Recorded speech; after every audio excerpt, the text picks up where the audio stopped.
আসসালামু আলাইকুম শিক্ষার্থী বন্ধুরা, কেমন আছো তোমরা সবাই? আশা করি তোমরা সবাই খুবই ভালো আছো। তো তোমাদের মাঝে আমি আবার হাজির হলাম নতুন আরেকটি শিক্ষামূলক ভিডিও নিয়ে। অর্থাৎ তোমাদের বিষয়বস্তু, শিক্ষামূলক এই ভিডিওর বিষয়বস্তু হচ্ছে তাপপ্রবাহ শিক্ষার্থীর ক্ষতি হলে দায়ভার কে নেবে এবং সকল খরচা কে বহন করবে এ বিষয় নিয়ে। তবে কথা না বাড়িয়ে শুরু শুরু করা যাক। তবে তোমরা যারা আমার চ্যানেল নতুন রয়েছে তারা আমার চ্যানেলটি সাবস্ক্রাইব করে দেবে, এবং যারা অলরেডি সাবস্ক্রাইব করেছে তাদেরকে অনেক ধন্যবাদ। এবং যারা তোমাদের যে কোনো প্রয়োজনে আমার এই স্ক্রিনে দেওয়া হোয়াটসঅ্যাপ নাম্বারে তোমরা যোগাযোগ করতে পারো।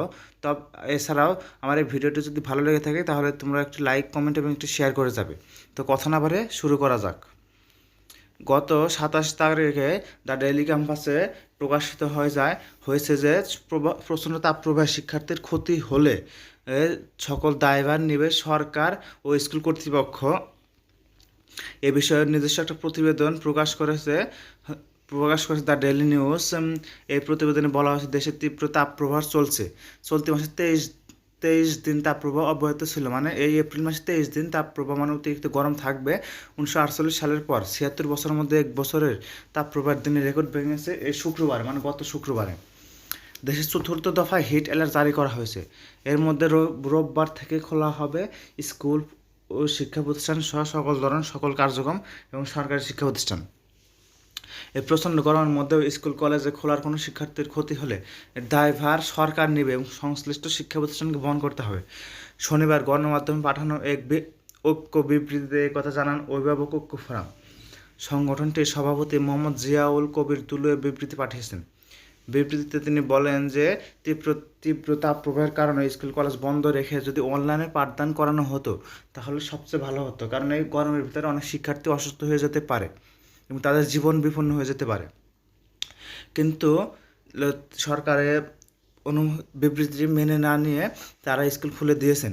কিন্তু সারা দেশে তীব্র তাপপ্রবাহের তেমন কোনো উন্নতি হয়নি গত কয়েকদিনে। তো তাই উন্নতি না হওয়া সত্ত্বেও সরকার রবিবার থেকে স্কুল কলেজ সব খুলে দেওয়ার পরিপত্র জারি করেছেন। ফলে ছোট শিক্ষার্থীদের তীব্র তাপপ্রবাহ চলমান থাকায় শিক্ষা প্রতিষ্ঠানে যেতে বাধ্য হচ্ছে। সরকার সিদ্ধান্ত মানতে বাধ্য দেশের সকল মানুষ। তীব্র তাপপ্রবাহে সরকার সিদ্ধান্ত দেশের কোথাও যদি কোনো শিক্ষার্থীর কোনো রকম জীবন বিপন্ন ঘটে বা কোনো রকম ক্ষতি ঘটে তাহলে সকল দায়ভার গ্রহণ করবে সরকার এবং স্কুল কর্তৃপক্ষ। এদিকে শিক্ষা প্রতিষ্ঠান খোলার ক্ষেত্রে সরকার আরেকটু অপেক্ষা করা উচিত ছিল বলে অভিমত ব্যক্ত করছেন বিশেষজ্ঞরা। এখন স্কুল খোলার সিদ্ধান্তে আসা ঠিক হয়নি, কেননা স্কুল কলেজের গাদাগাদি করে ক্লাস করতে হয়। একসঙ্গে অনেক শিক্ষার্থী একটি রুমে থাকায় রুমের তাপমাত্রা আরও বেড়ে যাবে। এর ফলে শিক্ষার্থীর অসুস্থ হওয়ার সম্ভাবনা রয়েছে। তো এ বিষয়ে শিশু হাসপাতালের সাবেক পরিচালক শিশু বিশেষজ্ঞ অধ্যাপক ডাক্তার শফি আহমদ গণমাধ্যমকে বলেন, এই তাপমাত্রার মধ্যে শিশুদের কোনোভাবেই ঘর থেকে বের হওয়া উচিত না। তবে তীব্র তাপপ্রবাহের মধ্যে শিশুরা বাইরে গেলে তাদের অনেক ক্ষতি হয়ে যেতে পারে।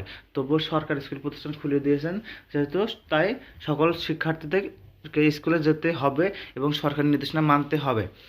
তবে তারা আরও ব্যক্ত করেছেন যে স্কুল খোলার বিষয়ে, যে স্কুলটি যদি কিছুদিন পরে খোলা হতো, অর্থাৎ যদি আবহাওয়া একটু কমে যেত এবং বৃষ্টি হওয়ার পর তাপমাত্রা কিছু কিছু কমতো, তারপর স্কুল খুললে তাহলে তাদের ভালো হতো।